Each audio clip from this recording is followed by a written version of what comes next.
Hey everybody, I'm Scarred, and today I'm with Karl Kaput. How you doing, Karl? Hello. I'm good. How are you? Doing good. Just did the whole work thing, and now I'm hanging out with you, and it's always a pleasure to talk to you, Karl. Always a pleasure. Oh, you hang out with me? I'm sorry. For those of you that don't know, Karl Kaput is Rebel of the Skies, leader of Medrunner, and he outdoes Han Solo by doing the Kessel Run in 11 parsecs. So make sure you go and check him out. Karl, where can they find you at? Twitter and YouTube. Twitter and Really? YouTube. Yeah, it's just where I'm active. Trying to boost the Twitter. You know how it is. All right, you heard it, folks. If you're on his YouTube, make sure you go and check him out on Twitter. Did I Or is say it X Twitter? now? Twitter, Twitter, or Twitch? I may have screwed that up. Twitter. It's Twitter. Twitter. All right. X, whatever it's bloody called now. The X. You know, So, interesting. yeah, I don't know, man. I don't know of anybody that actually calls it X. It's always Twitter. No one does. No one does. So, we'll start easy. So, how did you find and start playing Star Citizen? So I was playing Armor. I was just getting into a lot of the pilot stuff. I was doing my America cosplay by flying the A-10 and dropping bombs. And I was like, I need to figure out a way to be able to use my sticks and look around. So I looked into the Toby. All the videos were just comparing the Toby, well, not comparing, but using Toby in Star Citizen. Orison got released. It was a free fly. Didn't know what the hell was going on. So I kind of shelved it for a year. Plus, my old PC couldn't run it. So once I got the new PC, started to look back into it. Had friends to show me around, and everything's kind of history, I guess.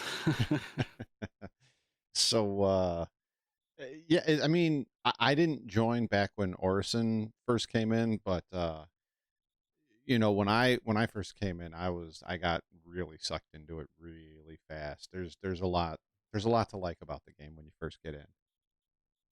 Oh yeah, yeah. You find a lot of your time just looking at the silliest things, whether it's some pipes under the grates in the hangar, or it's just a warning label in the most obscure place. Like I was just blown away by the level of detail. Stuff that they didn't need to put detail on. Like the first games that I was ever playing was on the Commodore and the Atari, because my mum owned them.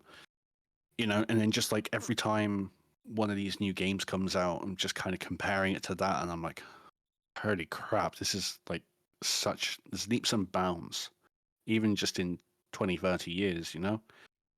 It's it's crazy. Right. I mean, I remember playing, on a green and black screen, Oregon Trail, and where in the world is Carmen San Diego? And like you said, in 30, 40 years, it's exploded into something that I don't think any of us ever saw coming. Oh no, no. I mean, when we were growing up, even though it's like a decade apart, people who played games were generally kind of laughed at.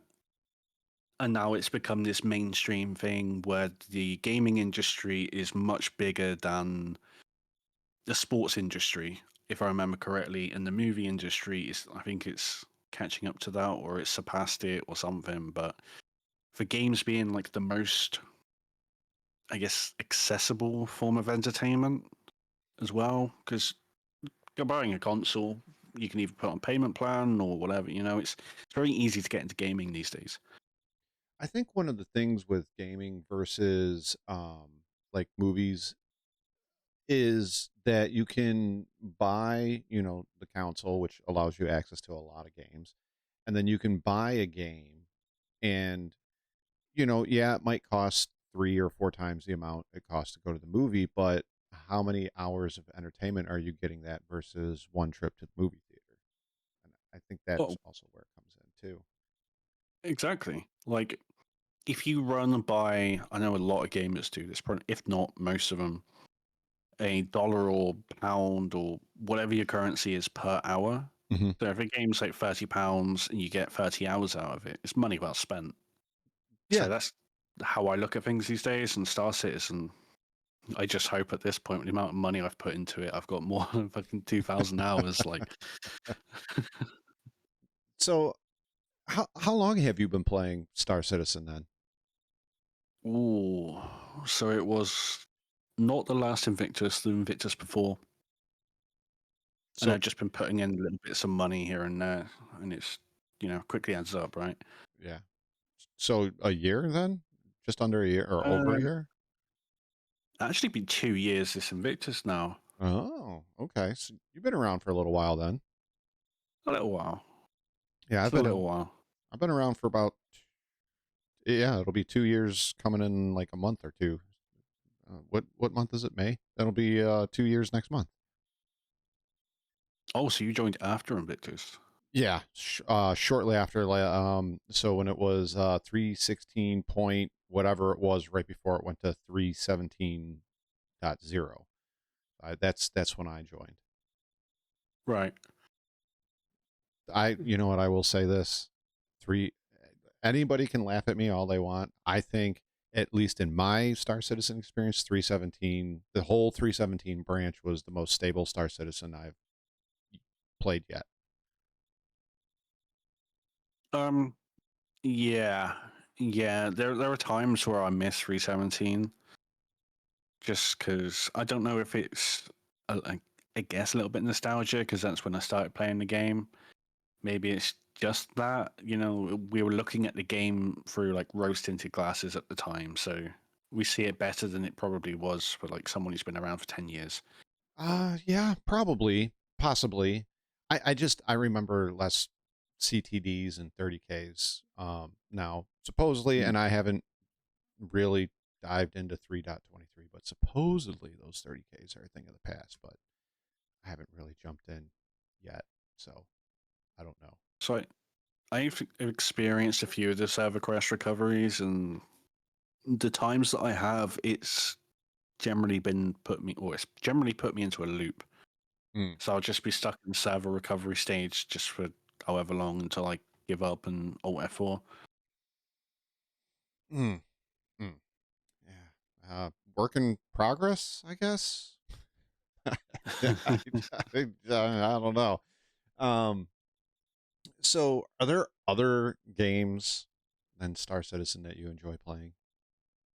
Ooh, so I'm really big on Grey Zone right now. I mean, we've been playing it a bunch, haven't we? Oh yes. Oh yes. You And more than me, but yes. it's a little bit more, yeah, Just a little. yeah. I mean, Just a little.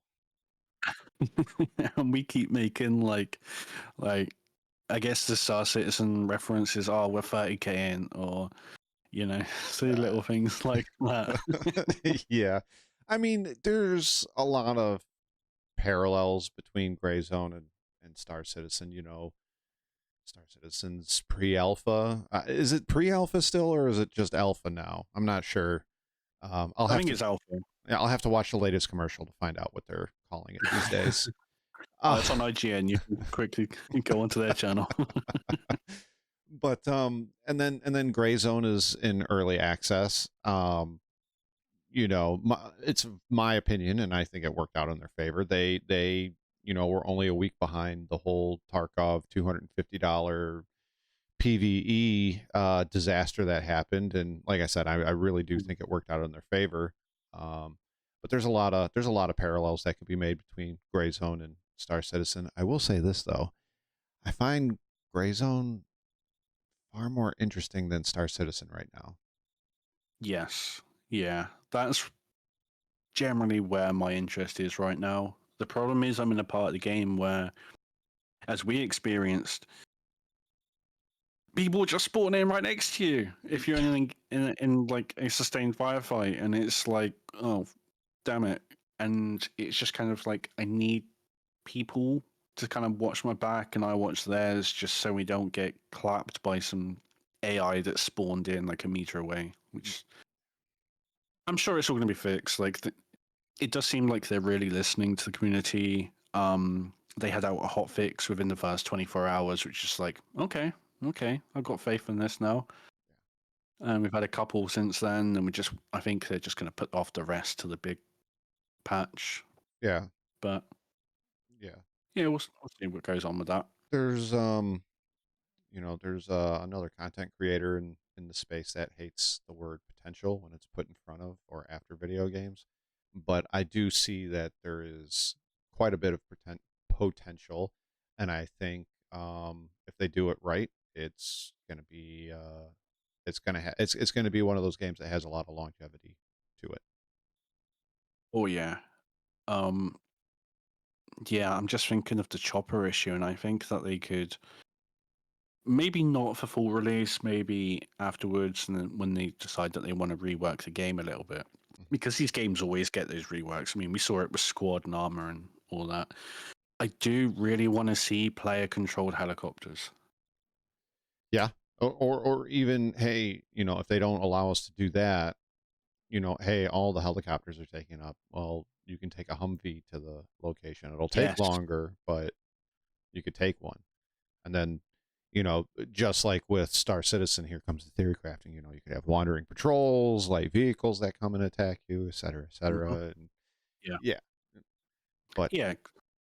Because right now there's no risk to crossing a road. You can just run across it. You don't need to set up what they call in the US military an LDA, linear danger area, like gate thing.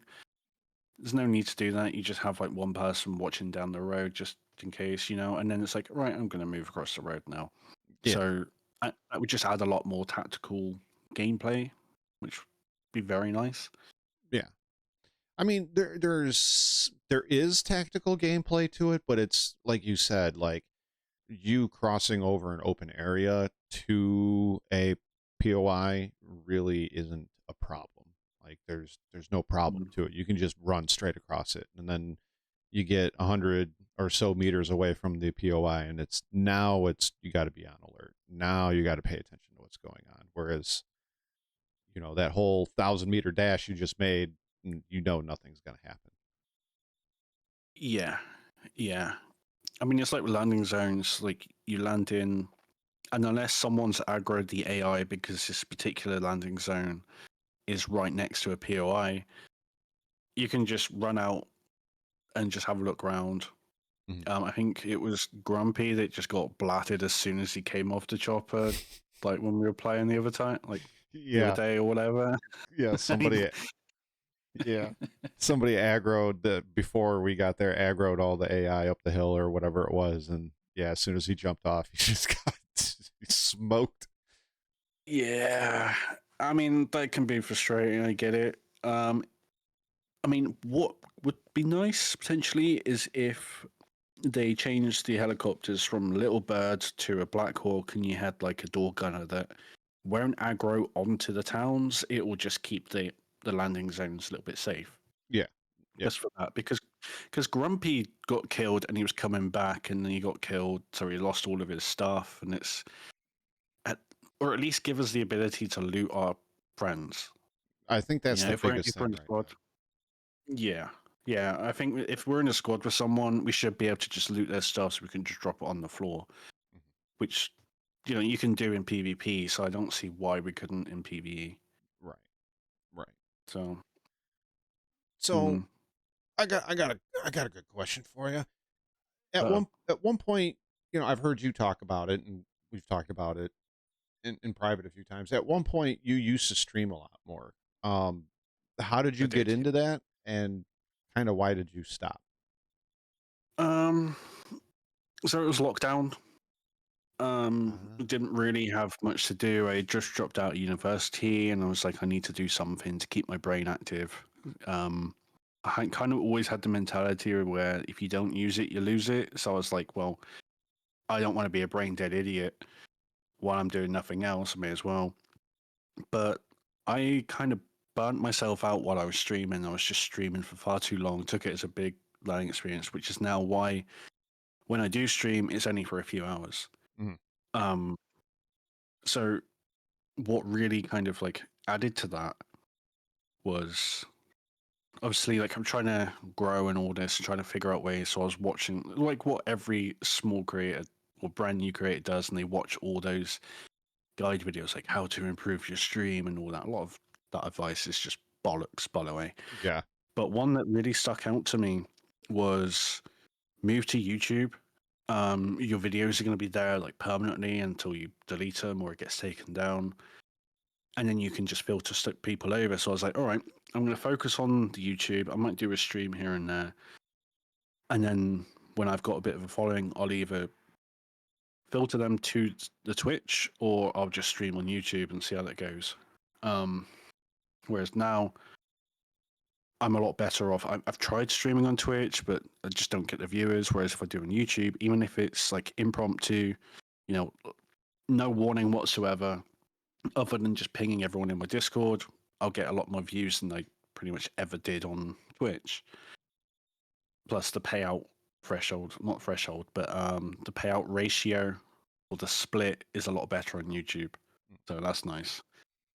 I think it's 70-30 on YouTube and Twitch is like 50-50 or something. Yeah, until you reach a certain point and it goes 70-30. But I've felt that the discoverability on YouTube is far higher than on Twitch. Now, that being said, Twitch has some really cool plugins and extensions that Yes. YouTube could really stand upgrading to, but you know, it is what it is.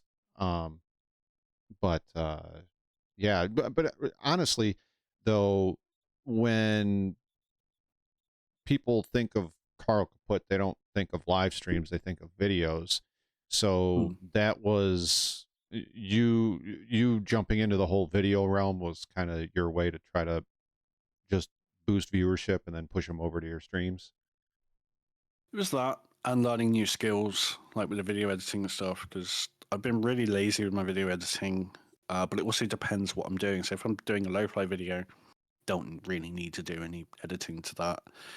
Whereas if you may have seen some of the two recent Grey Zone videos I did, there was like a lot more editing, but I still don't like to, like, how do I say this? So you get a lot of bigger creators and they'll sometimes show their timeline in their video editing software and it looks like a mess. It's absolute chaos. Like I Mhm. think too many people will just overthink the editing. They think because Mr. Beast does this, they have to do all this as well. And it's like, no.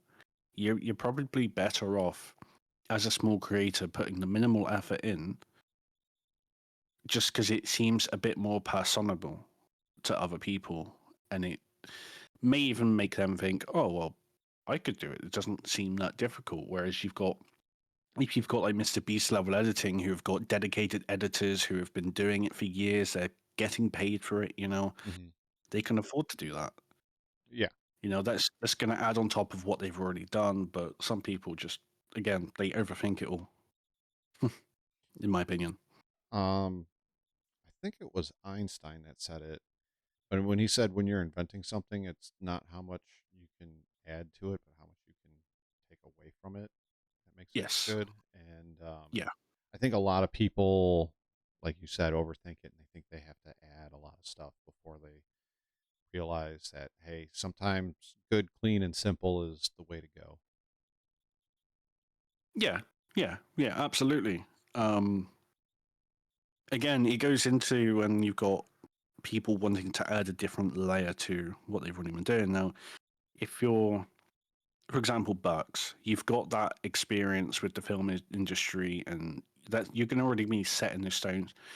Not set in stone, but like set in your habits a little bit, and you know what your skill is, and you can do that very well. And if you want to do that and it works for you, go right on ahead. But if you're just getting into the video editing, start simple Yeah, and then expand. yeah, I agree. I agree. Figure out what works for you and go with it, but don't overthink it and think you need to add all this flash and pizzazz and all of that stuff. You're just gonna make it more complicated for yourself and far more time consuming. Not only that, it can get a bit overwhelming because people will just throw in as much of it as they humanly can. Also true. Also true. Yeah, there's always that balance there. And I think obviously finding the balance is a lot of the difficulty when it comes to it.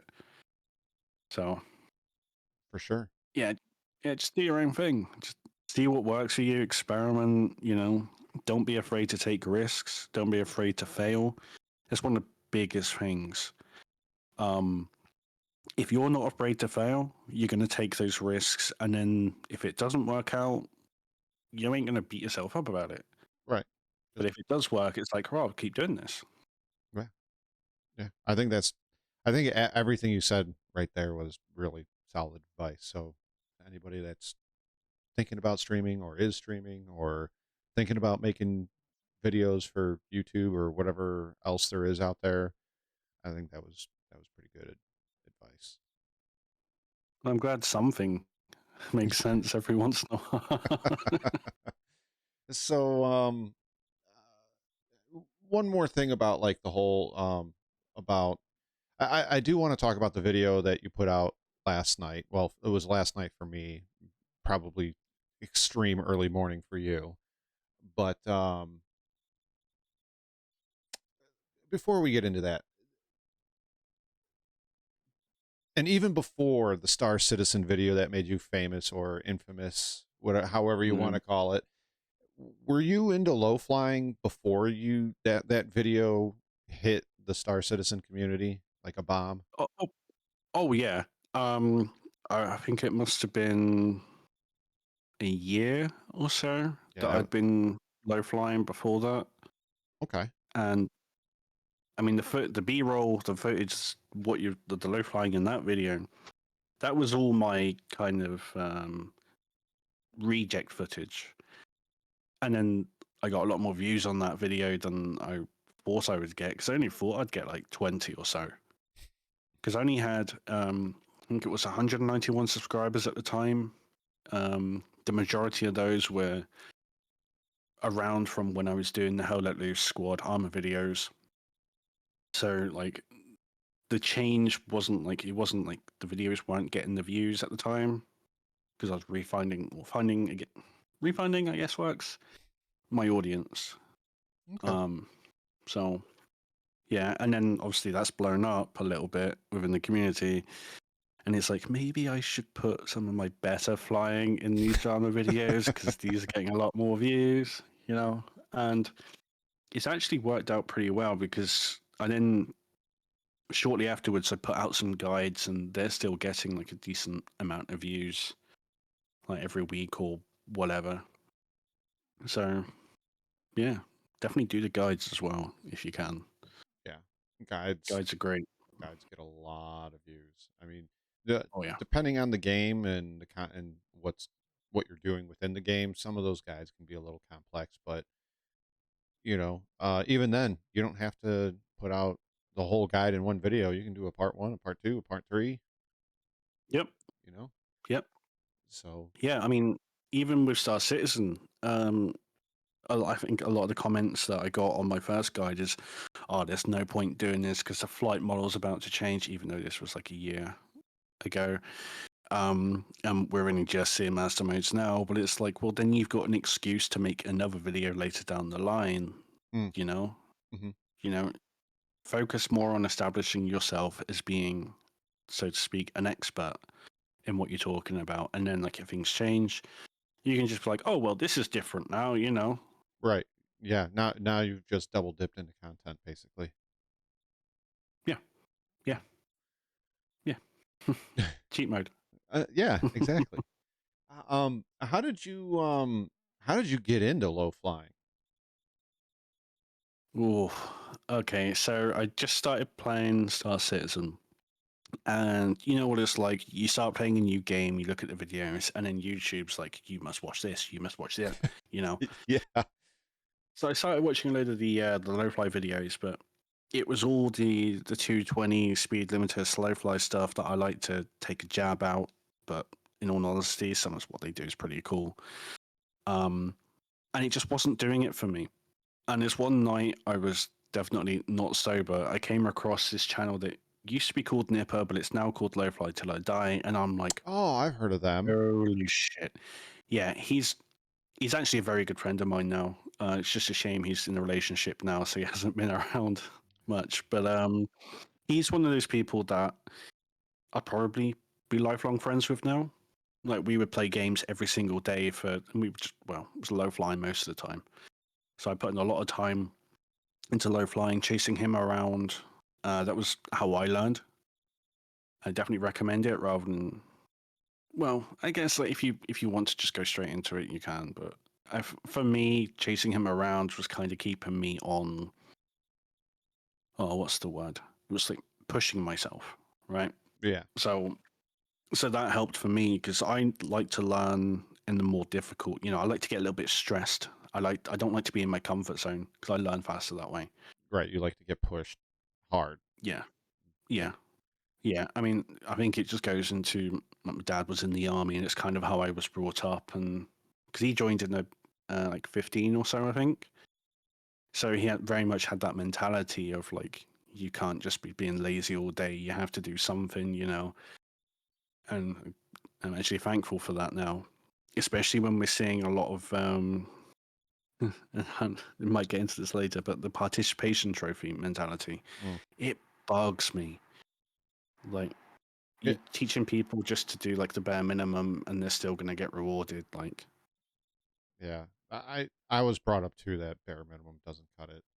You know, yep, you want to earn something in life, you want to get paid more, you want to do whatever, then you got to go out, you got to work hard for it and yep, put in actual work for it. Nobody just hands yeah. you this stuff. Unless you're rich, Yeah, exactly. Exactly. but So go yeah, ahead. Go I, ahead. I was just going to say, but we see the attitudes some of those people have, so it's not the best role models. Yeah. Yeah. Yeah. So the Med Runner video. Oh, How exactly, for those that don't know, how did that really like how did that come about? okay. So I was bored one night. I was just scrolling through YouTube, and the Space Tomato interview with Medrunner came up, and I was like, "This is interesting. I'll give this a watch." And as I was watching it and how they're advertising it, I'm like, "This is really cool." Like, I wasn't necessarily interested in the medical gameplay. I was more interested in landing somewhere that's like maybe an ambush and potentially having to do like a D-Day type thing where you're just fighting your way through. And that's how they made it sound like. They said there was going to be loads of action, and it's going to be exciting, and all this. So I joined, and in literally my first session with them, we just stood around in Everest Harbour for 4 or 5 hours waiting for a call in a line, and it was so boring. And I tried to do it. I think it was like 2 days later. I tried to do it again, and I'm like, I can't do this anymore. I'm just going to stick around and make some suggestions because it could improve and get to know some of the people that were in the org. All of those people have now gone over to other orgs now. And after making a bunch of suggestions and effectively being ripped apart by the moderation staff and the leadership because they didn't have a dedicated person to deal with that. It was, you just felt bullied. You make a suggestion, you've got 4 or 5 people just barreling down on you about why it won't work. And a lot of it kind of stemmed from them insisting that a Redeemer must have 3 people in it: a pilot, the 2 gunners, and now once you drop the crew off, they're also like the combat specialists. So you've now got to orbit over the bunker or whatever it is without any gunners because you're like an early warning system. And I was like, you can do a much better system with that by having a dedicated fighter pilot and having everyone else turn up in the Cutty Red, for example. Mhm. And it just went really sour very quickly. And I ended up just getting kicked out, partly because I created a Discord status saying J.K. Rowling was correct. Now, we're not going to get into the politics of this, but it was the fact that they were just messaging me out the blue saying, you've got to change this. They were effectively controlling how people think and do outside of the org activities. Now, if it was during an org activity and I said it and I got banned, fair enough, okay. But it was the fact that it was like the massive overreach, not being paid. They've got no kind of authority on my life. Now I've got Right. no problem with authority. It's false authority that I have a problem with. So this really pissed me off. So I ended up, I think I also told a trans kid to punch their bully because they were doing everything they could. And I was just like, you know what? This is how I ended my bullying. Not like, and then they accused me of like inciting violence. And it's like, well, have you ever really been bullied? The only way to stop your bullying is by defending yourself. Hmm. You know, again, brought up by someone who's in the army. So that's just what my dad was telling me to do. Even my mum, who's a bit of a pacifist. So ended up getting kicked out. I was like, all right, not part of this org anymore. I'm going to go join the Med Reapers. They sound a lot more paramedic-y, you know. They don't discriminate whether you're a criminal or not. Like if they're paying you to be healed, you know, Hmm. money is more important than their own personal kind of bias, I guess, on gameplay. And also, it's a game. Who cares, like, if you're illegal or not, or if you're a criminal? Right. And then one day, one of the guys who I was friendly with from Medrunner just messaged me saying, "Hey, there's been this post. It's named you in it." And I was like, "So what's the post?" And they just copy pasted everything into the Discord that we set up. It was basically a meme Discord, and I think it was called like Candy Cane Rejects or something. It literally was just people who'd been kicked out of Medrunner. It was funny. And in this statement, they named like myself and 7 other people, and they claimed that like I was spouting hate speech, and I'm like, no. No, no, no, no, no, no. Agreeing with J.K. Rowling is not, again, right, I'm not going to get into it, okay? Okay. So, that rubbed me the wrong way. I had a couple of days and I was thinking about it. I approached Med Reapers and I was like, look, I've only just joined. If I do this video, is it going to affect my place here? And they're like, as long as you don't directly or indirectly reference us, everything's fine. So I made the video, very bad audio, not the greatest B-roll. You know, I cringe watching that video now. I just can't watch it. And that just blew up. Like right now, it's like 38K. I really wish I was monetized before that. Like that would have been a little bit nicer, but oh well. I mean, and it was from that. I mean that puts you on the map in a big way as far as the Star Citizen community was concerned. Now, I obviously I found it shortly after it came out, like 1 or 2 or 3 days after it came out. Because I, no offense, I didn't know who you were. I didn't know you had a YouTube presence or anything like that. And I think that was the first ever video I had ever seen from you. Um, and so you got to look at it from my perspective. Just a few short months before that, I had and I won't rehash the whole story, but I had an engagement with MedRunner, and I still have the stream saved. Um, and I remember exactly which one it was. Um, where they got called in because we were body camping somebody. We were trying to extort them. And they're like, "Oh, well, Med Runner's coming. You're screwed now." And me and my buddy honestly thought we were honestly going to get just squashed because we were 4 or 5 months new at the game. We had seen the commercials. We're like, "Oh my god, we're going to get killed. We're totally going to die here. Well, let's put up a fight and see what happens." And well, the rest is history. And so when I saw that video come out, and I kind of already had my own idea of what and who they were through the, I think at that time, 4 interactions that I had with them, I actually couldn't wait to see what you were going to say. And when it went the way that it went, I was like, "Oh my god, this is beautiful." So yeah, I loved the video. Oh, I'm glad you do because I didn't. It was just cringe, but I guess that's just me being a perfectionist and having used it to improve my audio stuff Well, since. I mean, we all start somewhere, right? I mean, that was Exactly. that was Exactly. your that was your first Star Citizen YouTube video, wasn't it? It was the first one where I was no, actually no, because I did a couple before, like my first impressions of the game, or after a year, or something like that. But it was the first one where I was doing any kind of like real commentary. Gotcha. I guess. I gotta say, man, for your first video, audio quality and B-roll aside, um, you the the amount of confidence you had to sit behind a mic and say the things that you said was pretty cool.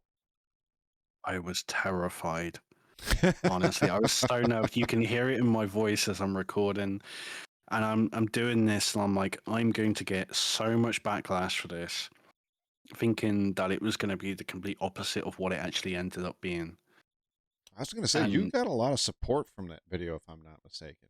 There was a lot of people that jumped into the comment sections and said that they had similar experiences, if I'm not mistaken. Correct? yeah, yeah, absolutely. I mean, in the first 24 hours, that video hit 7K views, and then it's just kind of gone up from there. And yeah, I was just blown away because obviously there was a few comments and stuff that like, oh, you're this, you're that, you know, but there wasn't many of them.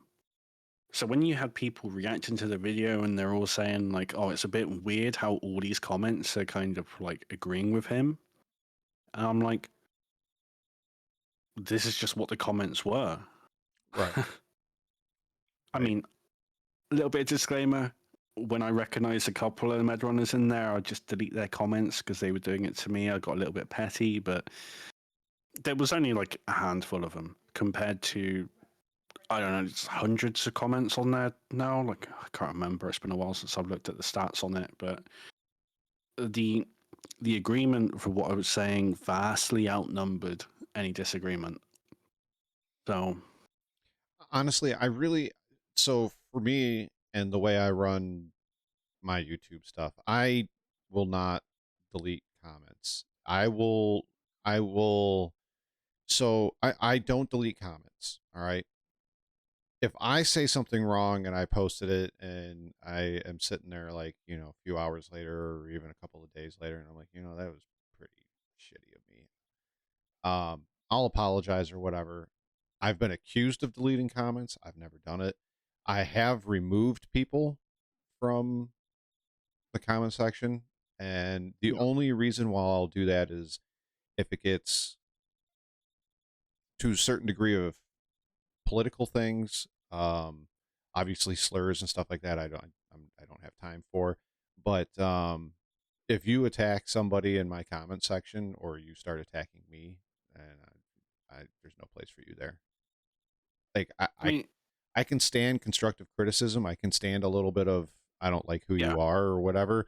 That's fine. But if you're gonna right off rip come in and start calling me a bunch of names and a bunch of the chatters or commenters names, there's no place for you here.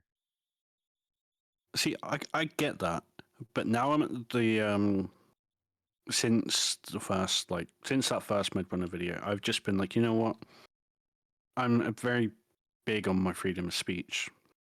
So it was just a case of if you want to slag me off in the comments, go ahead. Like, you know, I ain't gonna do anything. At the end of the day, it's extra engagement for the videos. Whereas That's if you delete it, it removes that engagement. So, that's true. you know, and then it gives a bit of like entertainment because obviously with me doing a lot of drama, people like to see that sort of thing. So it's just like something for them to then comment on, read on. You know, the last video that I put, the one that you referenced earlier, um, there's a lot of comments that are very kind of going against what I'm saying, and it's like, well, you've got an opinion, you're entitled to think it. If you think I'm an absolute shitbag, you can think I'm a shitbag. Like, I don't care. I've got thick skin. Like, I just brush that off. I find it funny half the time. But then you'll get other comments saying, wow, the comments, and that just, you know, it kind of snowballs a little bit. Yeah. So, Yeah. I mean, I'm British, so I've got that stiff upper lip, so it's just kind of funny for me anyway. So since it's been referenced a few times, you did a video yesterday slash this morning for me. Well, it was late night. I guess I don't remember exactly when, but since we've kind of referenced it a few times, what was that video? It was me bitching and moaning about the medical bed spawn. It was more than that. Um, And so me saying you might quit as well. said you I might. might. You might. I might. Yeah, emphasis the might, because a lot of people can't seem to read properly, which is unfortunate. The internet kills brain cells, apparently. It does. It really does. Um, so aside the obvious of the might quit, um, let's start this. We'll kind of break this down one at a time. What about master modes is really chapping your ass? Like, what is it? What is really going on with you in master modes? Because it seems that there's a lot of discontent in the Star Citizen community about master modes, but then when you ask about it, they can't seem to say why they dislike it. So, why do you dislike it? Okay, so it's sluggish. They claim that it is making combat more accessible, yet they've increased the amount of keybinds. You know, settings that used to be in the game settings that you can have off by default, like G-Safe. Now you have to flick a switch or press a button just to turn G-Safe off when I had it off permanently. Like, I don't fly with any flight assist whatsoever, so it's really just taking, I don't know how to word this, but it's really taking some of the flight out of my control by adding in all these flight assists. Like, I should be able to have a default that allows me to have all of it off, you know? I don't understand the reasoning behind why they've just deleted certain settings. We've now got even more key bindings to figure out. We've got all these different modes. Like, yes, I know it's master modes, but when they talked about it, they said 2 modes, quantum and SCM. We've actually got like 4 or 5 or something. I think it's like nav flight, nav quantum, nav scan, and then you've got SCM guns, SCM missiles, and SCM scan. So you've got 6 different modes when they said there was only going to be 2 of them. And I mean, I understand obviously missiles and guns were always going to be kind of its own little thing, but Right. you could say, well, it could be elite where you can fire a missile while you're still firing your guns, but after playing DCS, you have to change that mode anyway. So I'm just, it's just okay. It is actually kind of realistic because you can't fire guns and missiles in an F-16, for example. You have to switch between guns and missiles. Right. That's fair. That's fair. That's normal in my mind now after playing DCS. But it's also they're basically forcing people into combat scenarios as well, where with the previous light flight model, you could just evade. You could tricord, get away from someone, and then jump, provided that they don't have a snare or something like that. Right. Whereas now you have to take loads of hits. You have to wait for your shields to go down as your ship spools up, which leaves you as a sitting duck. It's they brought in things basically dictating how people should fly and stuff, which obviously they do have some level of because it is their game after all. But when they're saying that they're trying to make it more accessible, and we're seeing that it's actually being like more difficult, as evident by Summit 1G complaining about this, and he punched his desk because of all these different modes. Hmm. Now, I mean, I know like Summit likes to punch monitors and stuff. He's like a bit of a reputation for doing that, but like you're trying to show off the game, and you know that this big update is when a load of people are going to come in. You're going to like old and new, and now you're making it so that griefing is so prevalent now and so easy to do. Yeah. Um, with the what is it called? So in the last patch or two for the previous model, they brought in or brought back the component damage. So if you're in a fight, you get badly damaged, it could take 5 minutes to spool up your quantum. Right. Okay, so what I'm going to do now to grief people, so I'm going to run full ballistic, so I go right through their shields, damage their components, so they can't jump out of anywhere. And now they're being forced into a death situation, which they could have very easily gotten out of in the previous model. When I was helping a friend do overdrive, I had I think it was CS4 or CS5. I don't know. The bounty hunter came after me. He was an F8. I was in an arrow. okay, yeah, this is a bit of an argument for the light fighter model meta, but I was able to just avoid his shots and stay not necessarily out of range, but I basically was like, I'm trying to help out my friend here. I'm just going to get this guy, make him bored. So I'm going to fly around him, and he did exactly that. He got bored, he flew off, and he was like, I respect the flying. And I'm like, yeah, I'm just trying to help out my friend with overdrive. And it's like, okay, I'll leave you alone from now on. And whereas in master modes, I'd have had to actually fight and would have been killed because the F8 is very overpowered when it comes to like the backstrafe. Like you can backstrafe and stay at like I think it was, or at least in the Gladius, I think it was like 217 in one of the builds. I don't know if it's still like it now. So you're going just as fast backwards as someone can go forwards, and then, like until they do the boost. And even then, like it's going to be a bit of a pain because if you're F8 and you're backstrafing, you can just kill whatever ship it is in front of you before anyone gets a chance to actually have a real fight.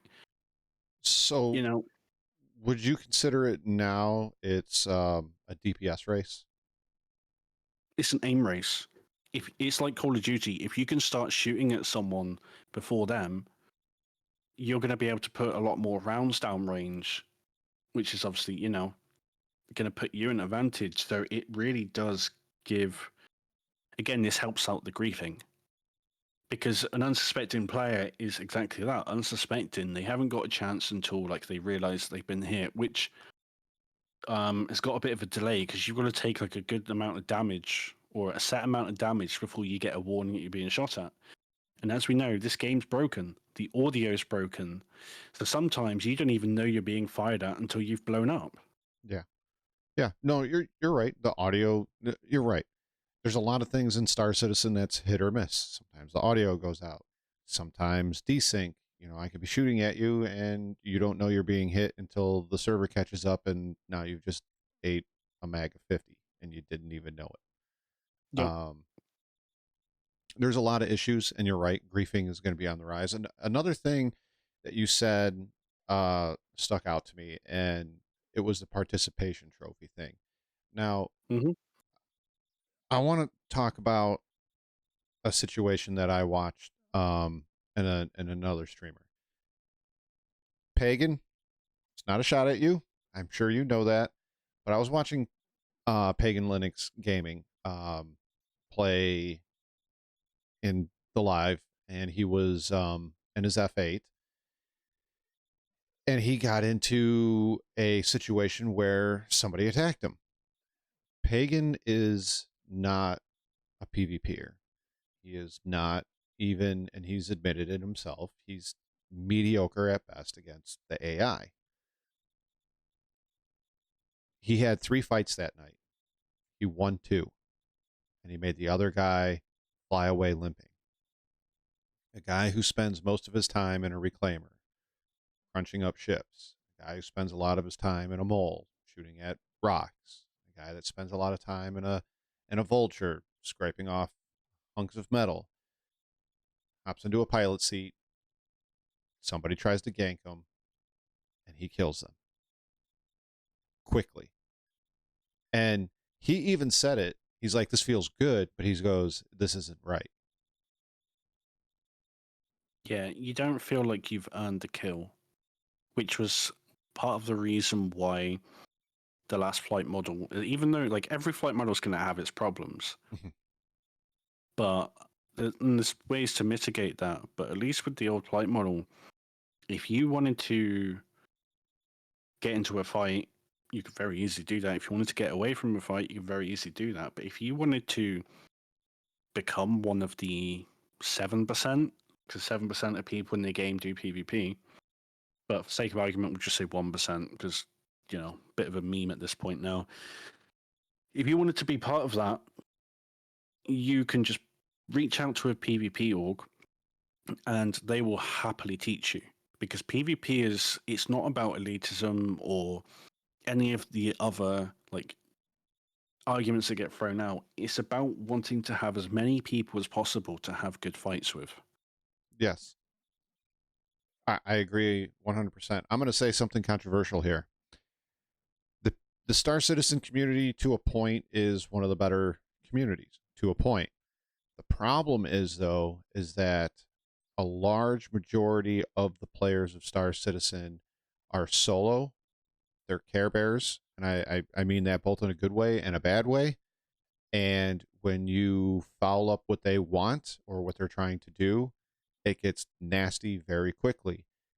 On the flip of that coin, or on the flip side of that, anytime I've run across a quote unquote PvP guy and they either vaporized me in 3 seconds or I put up a good fight or I even killed them, there's, for the most part, there's no, hey, screw you, I hate you, go play in traffic, or any of that. It's, hey, GF, Yep. or hey, Yep. get you next time. The And PvP community is, sorry to cut you off, but the PvP community is the most welcoming community in the game. Mhm. You know, you're still going to have a few people that get a bit butthurt when they get killed. Like, that is pride at the end of the day. Most Yeah. of the time, people kind of realize, yeah, I went a little bit too far on that one. Some people do just double down on it. You're always going to have exceptions to the rule. But when I went in there, when I joined Vox, well, when I was pursuing that, because you've got to do like a vibe check for a few days, like both for them and you to see if it could fit, and it's working out like a very good system. Definitely recommend more orgs do this. It was like if I'd like say, or I'd show a clip of me losing a fight, or even if I just won it, and they would point out the mistakes and like, oh, you should work on this, you should work on that, and I'm like, great, yeah, thank you for letting me know. And then next time I did the video or show the video, I was a bit better at it. May not be huge, but Right. you know, it's like they want to help you get better. They're not there to take the piss out of you if you do something wrong. And few people do, but a lot of that's just banter. But like, if it was actually serious and you reached out to a PvP and was like, please help me learn, 9 times out of 10, they are going to